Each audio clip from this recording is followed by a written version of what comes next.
So next, the other part that I thought was very intriguing in this book was the whole piece around checkout and how, you know, it's the classic funnel where 100 people start to check out.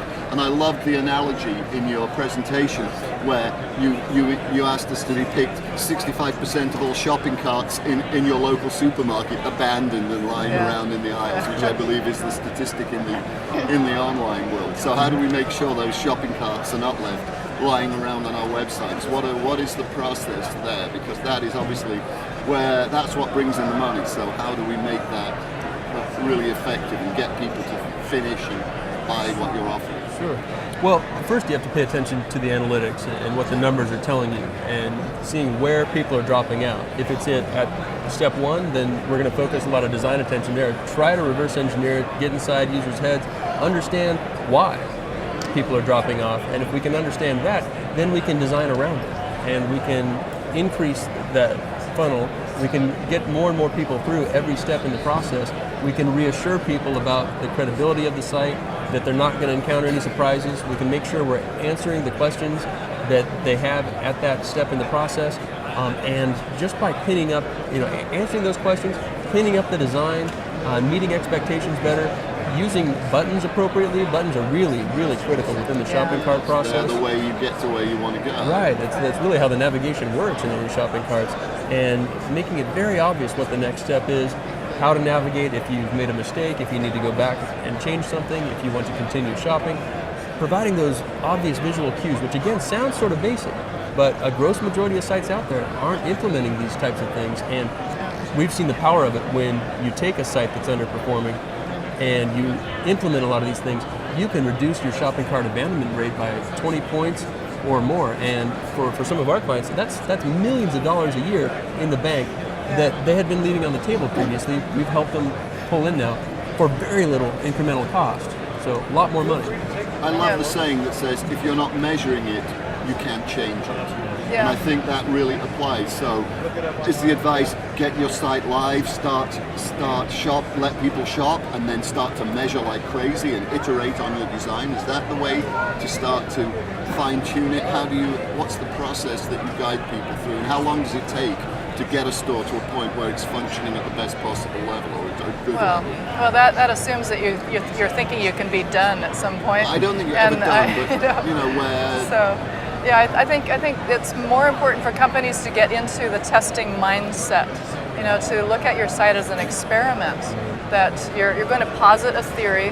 We think this will work well for our clients. We're thinking about it as well as we can from their point of view right now. So we're going to put this site out there as close as possible to what we think they want. That's the theory. So then you test it and you see how they respond. And yes, you look at places on your site, make sure your analytics are set up well. That's one thing. Make sure you're looking at the right data. That's another.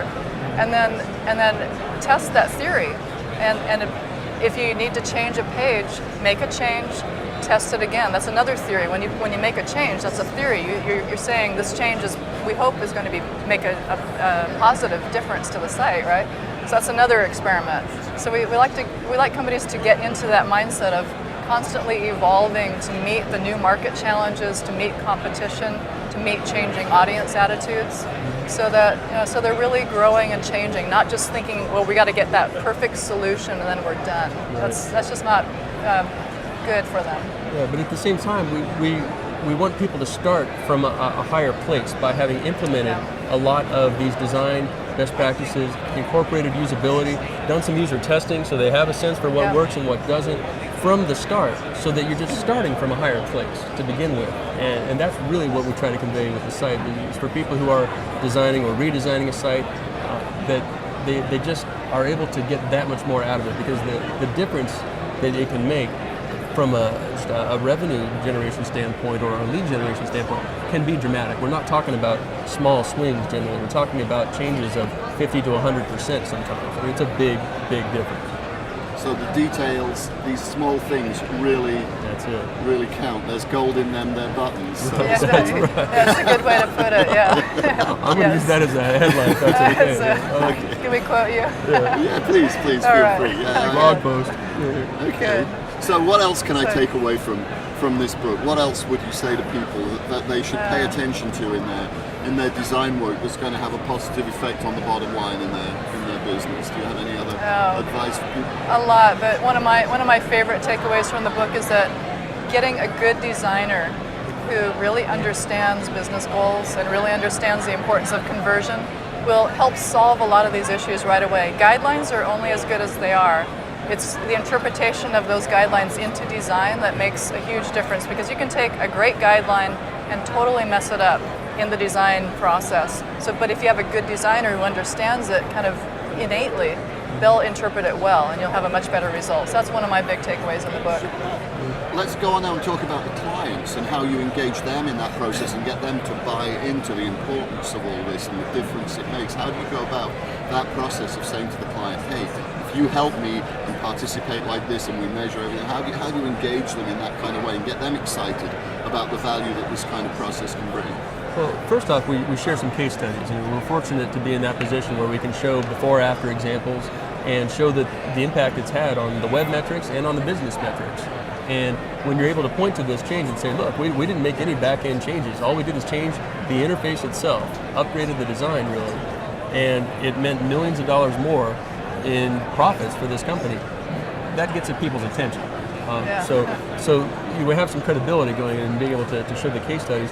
But then for someone's unique situation, we'll model out different possible scenarios. We'll say, hey, if we can only get a 5% lift, here's what it would mean. 10% on down the line, and then we say, at what point would you, how successful would we have to be for you to need to justify this investment? And usually when you run the numbers on it, you find, gosh, only a minuscule change would be required for this investment to be worthwhile. And when people see that, and when we back it up with the research that shows people generally see, not a 1 or 2% return, but a 50 to 100% return, it becomes a no-brainer, really, for the people who are really serious about getting the most out of their site. Yeah. Very good. So clients are enthusiastic, and I imagine they're beating down your door to have you work with them on these kind of processes. Now, do you go out? Do you actively target clients? Do you look on the web and say, "Oh, here's a site that's a big mess, and we need to," or do you just how do you go about bringing business into your company? Well, most of our clients are referrals from other clients or people that we worked with at one company and then they moved on and they bring us in for their next company that they're working for. We find a lot of clients when we speak at events like this, and we're, we really want to help clients of any type, and large, small, medium. We've done a lot of different sizes of companies. But the companies that really want to invest in their website, that's who we find gets the most out of what we can do for them, because they're not looking just for the quick, perfect solution. They're looking at the long-term commitment and to growing and changing and improving their business. Yeah, wonderful. Well, go ahead, Lance. People who have a good gut sense for the importance of usability and the importance of user experience. I think there's a lot of lip service paid with that. People point to the iPod as an example of how good design can transcend the market and help you to capture huge market share. But when it comes down to applying that principle within their own organization, a lot of companies don't actually do it. They talk the talk. Right. Yeah. So we try to work with clients who really get it. And we try to qualify them in that way. And generally, only those that come to us get it. So we're sort of fortunate in that regard. Excellent. Well, I've really enjoyed talking to both of you, and I'm sure the ones who read your book also are coming along to see you now. I've been talking to Lance Loveday, Sandra Niehaus of Closed Loop Marketing, and about their new book, Web Design for ROI. It's been a pleasure speaking to both of you. Enjoy the rest of the show. Thanks. You too, Thank Charles. you.